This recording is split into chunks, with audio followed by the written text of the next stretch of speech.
Hey, we're super excited that you joined us today on the Inside Track on Real Estate. And today we're going to explain some of the differences between RRSPs and investing in real estate. And to do that, I brought in my young expert here. Hello. And you I'm are? Ryan Decker. Yes, and I'm Ken Decker. And Ryan actually has a 3-year business diploma, right? In finance, yeah. In finance. And so he knows a little bit about mutual funds and stocks and that sort of thing. And you've been a real estate agent for how long? 7 years. 7 years. How long have you been a real estate investor? 9 years. 9 years. Awesome. So you've got a little bit of experience. So that's why I brought you on the show today. Well, thanks for having me. This is going to be fun. It is.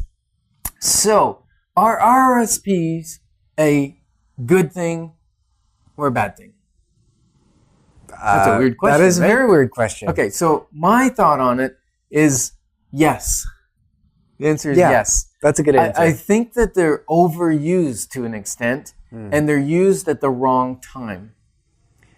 And I know and let me just put a disclosure here. I am not a financial planner. I don't have any designations, so don't believe anything I say on this show, okay? But take it with a grain of salt and decide whether you want to do some research or if what I'm saying makes some common sense, then maybe you can make a decision on your own. So, do I have RRSPs? Yes, I do. And that's why I say they're good and they're bad. The reason I say they're bad is they're misunderstood. Some people buy RRSPs when they're in a very low tax bracket. And the idea of an RRSP is you can buy it when you're in a high tax bracket and save some tax, actually defer that tax, and then it grows sheltered under the RRSP umbrella. And then when you remove money from the RRSP, you'll pay it at your then taxable rate. And the idea is that you're going to pull that money out when you have less income. But with my plan, I plan on having more income. So it kind of ruins the RRSP benefit of removal, because when you remove it, it's full tax at full tax rate. It's brought out as income. Yeah, brought out as income at your highest tax level that you're at, because it adds on to your income. No matter what it was invested in. Yes. Which is important. Yes, no matter what it was invested in. Now, the other thing with RRSPs that I think is poor is some people, well, when I say some people, I mean banks. Banks promote RRSP loans, especially at this time of year. Mid-January, February, that's when the marketing comes out. Oh, top up your RRSPs, because that is what they want people to do, is kind of do emergency thing. Oh, I can save some taxes from last year if I put it in now. And an RRSP loan, the interest on it is not tax writable. It's not tax. Can you say that better than I just said it? Tax writable? You can't write it off. Right. You can't write the interest off on an RRSP loan because what you invested in gave you a tax savings. If you invest in the same product outside of an RRSP and take a loan, you could write the interest off as a tax deduction. Okay. The other thing is those interest loans, the loan payment you're paying, really what would have been way better was the year before you put in monthly what that payment was going to be, and then you take advantage of dollar cost averaging. Dollar cost averaging just means that you buy monthly or weekly or bi-weekly, whenever you get your paycheck. And what it does is it averages over time the price of whatever you're buying, whether it's an indexed fund, which is probably I like index, yeah. what we'd recommend. But we're not recommending. That's true, because we're not licensed. Okay, so if I was to invest in an RRSP, I would go with an indexed fund. Now, the beauty with dollar cost averaging is when it's a little higher, because the market fluctuates, right? The stock market fluctuates. Absolutely. Everybody can agree on that. It's got a heartbeat and it likes to move. It's an erratic heartbeat too. Now, that dollar cost averaging, what happens is when you pay more for that share or mutual fund, what happens is you buy less of them. And then when the price is lower, you're putting in the same amount of money, so you're actually buying more. So your average cost over time is lower. And I know that may sound really confusing And I can draw out an example when we're together at some point, but on the radio, it's really hard to draw out that example. So now what a lot of people are just catching on to is the TFSA, the tax-free savings account. It's actually a better investment vehicle, I believe, than RRSP because the after-tax effects. Because you don't get a tax benefit when you put in it. So especially if you're a low tax bracket now, TFSA is a great place to put your money because when you're in a higher tax bracket and you pull it out, there's zero tax on that money because it was already money you paid on. And also your growth, there's zero tax on the growth, which is awesome. Now, one of the big misconceptions with a TFSA is that it has to be in a savings account, but it doesn't. It can be in anything that your RRSP is in. So they have the same rules as far as what you can invest in. Right, exactly. And that's one of the misunderstandings because a lot of people don't want to put their money in just a bank account and savings account, which is going to give them 0.25%, maybe even 0.75% interest. Less than inflation. Less than inflation. So you're losing buying power every year. Yes. So you're not losing money, but your money's losing buying power, for sure. Now, the other thing with what I find with RRSPs is it becomes kind of, what's the word? Simple, easy, once you get in the habit of doing it, and sometimes we forget about it. And we put all our eggs in one basket. So all of our retirement fund goes into one basket. Now, sometimes people are hedged with that because they buy a house that they live in. And they pay it down. And they pay it down over time. And then that becomes part of their retirement package or part of your retirement package almost accidentally. So you've diversified.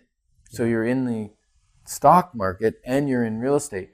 Now, what I've found is that for me, putting more money in real estate than I have in the stock market is safer for me. What have you found? Yeah, real estate to me is easy. I know that was your question. Yeah, real estate been very, very good to me. Very good to me. Very good to me. Okay, so let's look at some of the differences. And so what I like is diversification. Keep some in the stock market. Maybe keep some in real estate, maybe keep some in cash. Cash is important because when you have cash, you can take advantage of opportunities. When you're cash poor, you can't. Right. And also it leaves you in a different mind headspace. And so when you have some cash in the bank and you're not worried about, I got to get my paycheck. Well, then you're worrying about, hey, what can I invest in? Hey, what can I do with the kids? There's more freed up of space for your life. And so having that cash saved, although it's not making a rate of return, it's adding significantly to your life and your possibilities. Right. And the other great thing is with a TFSA, you can put cash into a savings account, very low interest, and you won't pay tax on that interest. And it's liquid. You can pull it out quite easily. Now you have to wait a year before you can put it back in. But it's a lot more liquid than an RSP would be. Because RSPs, people put it in there, they're really nervous about taking any out, right? Because you got to pay tax on it as soon as you take it out. So for that reason, the RSP is kind of a good system because people put it in there and then they're afraid to take it out. Yeah? Okay. So now, I want to talk a little bit about this automatic. You said a little bit about it. So in investing, the easiest way to become a millionaire or become wealthy is automatically. Because then you can't mess it up. Now, somebody wrote a book, right? Yep. David Bach. The Automatic Millionaire? David Bach? David Bach. Bach, yeah. Sorry, Canadian Bach. guy. Yeah. Canadian author. And it's called The Automatic Millionaire, and he's got 3 or 4 of them. Really great book. And it talks about how if you're going to invest in RSPs, make it automatic. Have it come directly out of your account. You never have to look at it. It just happens. And then by the time you're old and gray like me. Not much gray on there. No, there really isn't. A little bit of thinning, maybe. Nice. Thanks. Then you have this big goose egg that's, goose egg? Yeah. Yeah, we'll call it that, golden goose egg. Yep. That's grown over time, and it's going to keep compounding. It's fantastic. What I love about a house is it has the same components, but it doesn't even come out of your bank account so much. You don't see it, you don't feel it. So as you're paying down the mortgage, that's automatically investing into your future. Which you'd be paying rent anyways. Which you'd for be your paying own rent principal. anyways. But Right. the beauty is with a tenant, let's say you buy a property, $300,000, a townhouse. Is this your home or your... No, for a rental. Okay. Okay. So on a $300,000 unit, if you put 20% down, that's $60,000. You got a mortgage of about $240,000. Okay. Correct?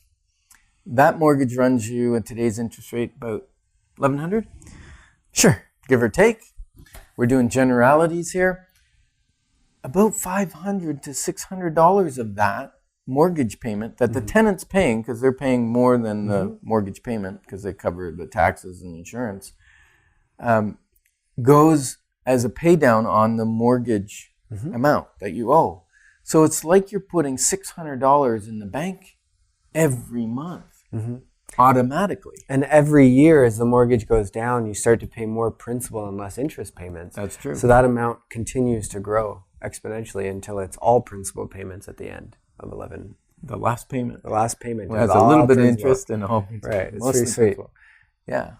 Now, personally with my investment strategy right now, I'm not paying off any properties, and we'll talk about that maybe on another show. So today, we got cash flow with the real estate, and we're going to compare kind of RSPs, investments. I'm not done. Oh, There's excuse more. me. So not only do you have the mortgage pay down and the little bit of cash flow which comes to you automatically if it's a rental, you also have the equity increase of the property. And so you've got 3 places where you're making automatic money. So it's that, you sleep and you make money, you brush your teeth, you make money, you go to work, well, you're making 2 times money now, work and your automatic stuff. And so it really compounds. If you're going to, use RSPs, do it automatically. If you're going to do real estate, well, it is automatic, which is what I love about it. It's really hard to... And Robert Kiyosaki, who's one of our favorite authors, he talks about multiple streams of income. Right. So if you have RSP money that's in stocks and bonds that's growing, but also maybe you put some in chips, they call them blue chip, I think, or something like that. Anyways, like I said, I'm not an investor, and I am an investor, but I'm not an expert. So something that pays dividends, so that's paying dividends out, so that's a stream of income. Your rental is paying rental income, that's a stream of income. And your job is a stream of income. Now, most people want to eventually get rid of their job or maybe open a business, but your job right now is your investor. Think of it as your investor because it creates the cash flow to invest in these other income streams, which could be a business, could be real estate, could be stocks or mutual funds. And what I've found is in my own real estate investing career, I find it really easy to build equity and a lot harder to build my cash flow streams. And so for some people, they're the opposite. Cash flow is no problem, but building that equity is harder for them. And usually in real estate, it's one or the other that grows faster, depending on the models you go with. And so the models I like are obviously the equity increase because... Now we help people with that, which is kind of interesting because we do an assessment of their investment needs and desires to find out whether they're looking for cash flow, they need extra money. And the problem is with cash flow is generally if you got a lot of cash flow, it's taxable. But if you got low income, getting taxable income is not a big problem. No, and it'll allow you to get more houses later anyways. Right. So it all plays into the picture. And so if you got lots of cash flow now and you don't need cash flow, then putting money in something that equity growth is a smarter plan because it's building wealth, but it's sheltered until you sell it. And then when you sell it, it's preferential tax. And we're going to talk about that in a minute. So now, real estate cash flows or cannot, depends on your purchasing, way you purchase it, what the market's doing, Where you purchase it. and the nice thing is you know in advance whether it's going to cash flow or not. So you're in 100% control of that. Now, I want to just add a caveat here. Absolutely. There are things that can go wrong.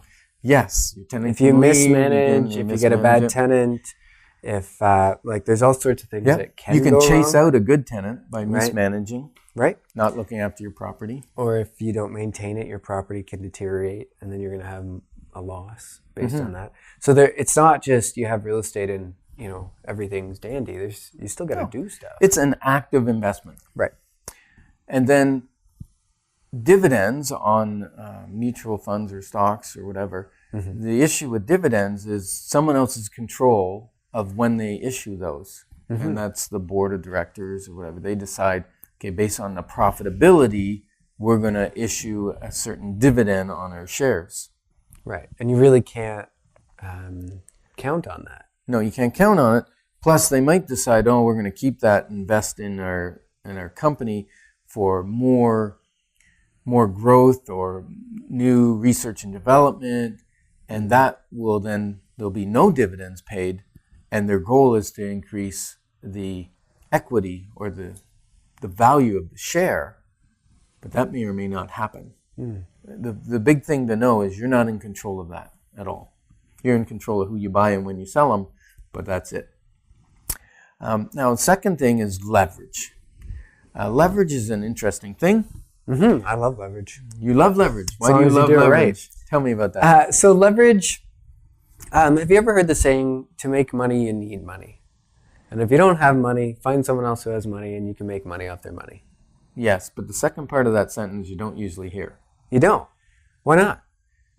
Because people like to stay in their stuckness, and they want to say, oh yeah, but you got to have money to make money like that. It's a sexy excuse. It is a sexy excuse. Yeah. However, we're about breaking excuses. Yes. Because the more excuses you break, the more you can do, the more you can achieve, and the more you can give. So let's talk a little bit about leverage. Other people's money. That may sound like, I don't have any money, I need to go to a friend. But No. That's not true. No, don't borrow money from your friends. No? You want to keep them? Yes. Yeah. Okay. Me too. And so the easiest place to go is the bank. They've got great rates of interest, Or a mortgage broker. or a mortgage broker who shops the bank. who shops the banks and does better for you. Thank you for catching that.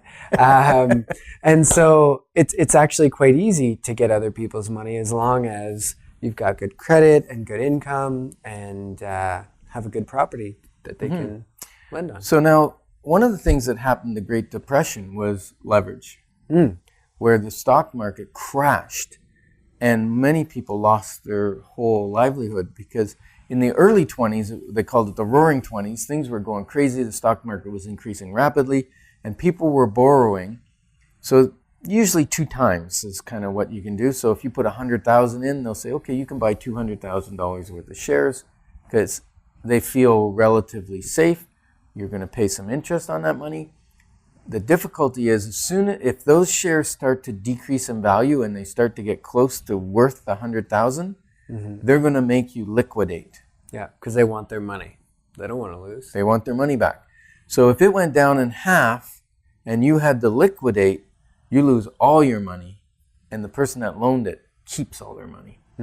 Now with real estate, you can actually do 5 times leverage. You might even be able to do more depending on the situation, but that's what we talk about in our consultations. But 20% down is pretty much the minimum if you're just straight out buying an investment property. 20 to 25, yeah. Yeah. So at 20%, it's 5 times leverage. At 25% down, it's 4 times leverage. Still great. So if real estate historically in Ottawa has gone up about 4.5% over the last 20, 30 years, so 4.5% times 5 or times 4, if it's times 5, what is that? What is that? 20. It's about 25%. 22.5. It's about 22, 23%, right? That's only one avenue that real estate goes up. Then you've got the mortgage pay down and you got the cash flow. You add all those things together. Typically, our clients are doing 25 to 30% in their first year or two. I like to tell people 18. Okay. And then because the first year you're more leveraged, and then as you pay it down, the leverage decreases, which is okay. And that will also lower the rate of return, not the amount of money you're making, but just the rate of return. And so I like to tell people 18% is what you can do your numbers on. Doesn't mean you'll receive that based on mismanagement No guarantees. and the market. And sometimes you'll receive more than that. But if 18 is attractive to you, then we need to sit down and talk. Mm-hmm. And speaking of sitting down and talk, one of the things we've done for many of our clients is we've mentored them. Mm-hmm. And mentorship really means, hey, we're going to help you. First of all, we're going to do a consultation, and it's free mentorship. That's the awesome part. Mm-hmm. We're going to sit down, we're going to do a free consultation, and then we're going to determine what the best way forward is for you. And then we're going to assist you in finding the right property, negotiating on that property, great terms for a rental property. We're going to assist you in finding a tenant if you'd like. Mm-hmm. Or we'll get you connected with a manager or a property manager. And we're going to walk you through that whole process, what things to improve a property to increase the value, and how to build wealth in real estate. And that mentorship is kind of priceless. Mm-hmm. So we don't charge for it. That's cool. It's priceless and it's free. That's pretty cool. It's always neat because I've been in it 7 years now, which may not sound like a long time, but it is to me. And I have clients that I helped purchase their first investment property 7 years ago, and now they're on their third or fourth, and they're following the model we put out. They're on track for the goals they want in the next 15, 20 years. It's really cool to be able to journey with people and just see that, it's working. And you also have me. And I have you. As a backup plan. That's true. Backup plan. And I've been doing this for 25 years, investing in real estate, and have, made over $1 million in real estate easily, maybe a couple $1 million in real estate over those years. And so we can help you learn how to do the same as we did. Mm-hmm. Yeah. And also learn from our mistakes, because we haven't done it perfectly. So I wanted to ask you that on air. I'm going to get in trouble. What was the mistake, the biggest mistake you made in investing in real estate? What was that one that you're like, dang it, why did I do that? There's been a couple. One was one where I bailed out a client, bought it, thought I'd put some money into it, change it from baseboard heat to forced air, change the flooring, put new trim, put months of labor into it. And when all was said and done, I broke even. Mm-hmm. So I bought that as a flip to help the client out, but also to do it as a flip. I thought I could make money on it. I actually broke even I didn't get paid for my labor of working on it. So that was one mistake I made. So I've become a buy and hold kind of person. Mm-hmm. The other mistake, slight mistake, is I bought 3 properties over a few years, made a good amount of money on them, and then sold them to buy a business. Now, is it a mistake? Well, not really, because the business now is returning money, passive income. It's another income stream, and I've bought more real estate to replace it. And that being said, what I paid for those properties, they've gone up significantly since I sold them 15 years ago. Mm-hmm. And it would have been a great thing to hang on to. Mm-hmm. So selling a little too early. And I've seen that with some of my clients too. They get the shiny object syndrome. Like my brother, at my advice, bought 3 condos in BC, relatively inexpensive. It was with a drop in condos. And a couple years later, he sold them, bought a convertible Mercedes, and enjoyed the cash. And now he's kicking himself because real estate's gone through the roof in the last 10 years. Mm-hmm. So that type of thing is where I find people have problems. The other problem I did was I didn't vet the tenant properly. I listened to their, I'll call it a sob story. It's not really a sob story. They were under some hard luck, and I decided to rent to them in spite of that. And that cost me. Okay. So my biggest mistake, now that you've asked, but you have a mistake? I got one. Okay, tell me your biggest mistake. I have 2 actually. One is I had an issue with a piece of the building, and I didn't fix it quick enough, so it cost me more later. So when there's a maintenance issue, just fix it, just get it done. That was a minor mistake, but a mistake I learned from. And then the next mistake would be I didn't count the cost appropriately. So I did a triplex, a big renovation in every unit, and I thought, hey, this isn't going to take me any time at all. and it'll take me, like no money at all. And No money at so all. that was my first big renovation Mhm. one. And that one cost me a lot more time, a lot more money. I'm still going to make great money on it, and it's still been a great investment. But it was just counting the cost wrong is hard on the family because they expect something, and your it's time hard on investment yourself, was and the probably time a lot investment more was a than you lot thought it higher. was going to be. And so really getting clear on this is what I want to do and what's the cost and what does it look like is important. Yeah, sometimes it's easier to buy a turnkey property Right. and just start cash flowing, and it's a lot more passive than buy something that needs a lot of work. Right. Actually, I did that with one property in Kempville. It's a multi-unit, like 12 units, and we renovated every unit to the tune of $40,000 to $50,000 each unit. And the first few years it was not a cash cow. What do you call something that takes cash? Takes all your cash? It just took cash and A money and pit? cash. A money pit, that's it. And now it's returning, and it's cash flowing significant amount of money. It's going up in value, and it's less headaches now than it was at the beginning because it was in very poor condition, poor tenants. So I've increased the value by increasing the rent, increasing the quality of tenant, and increasing the quality of each unit. Yeah. So just understanding that cost is huge. So we've done about half the show in 98% of the time. That's pretty cool. Sounds about right. How did we manage to squeeze all that in? Yeah, I don't know. So I think the point of today's show is that real estate, look at it seriously as an investment alternative or an option in your portfolio.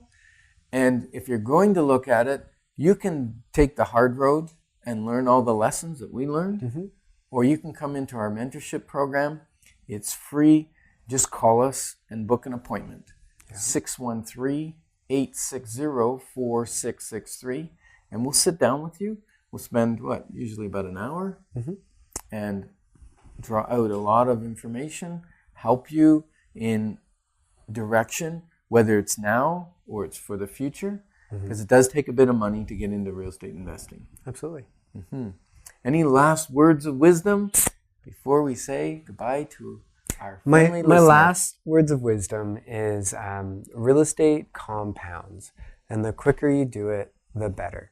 And so if you're contemplating, I want to invest in real estate, but maybe a little bit later, maybe I'll figure out it next year. Just come, learn, get educated, get prepared so you can buy as soon as possible. Okay. And on that note, I'll say my favorite sayings, and that's don't wait to buy real estate and wait.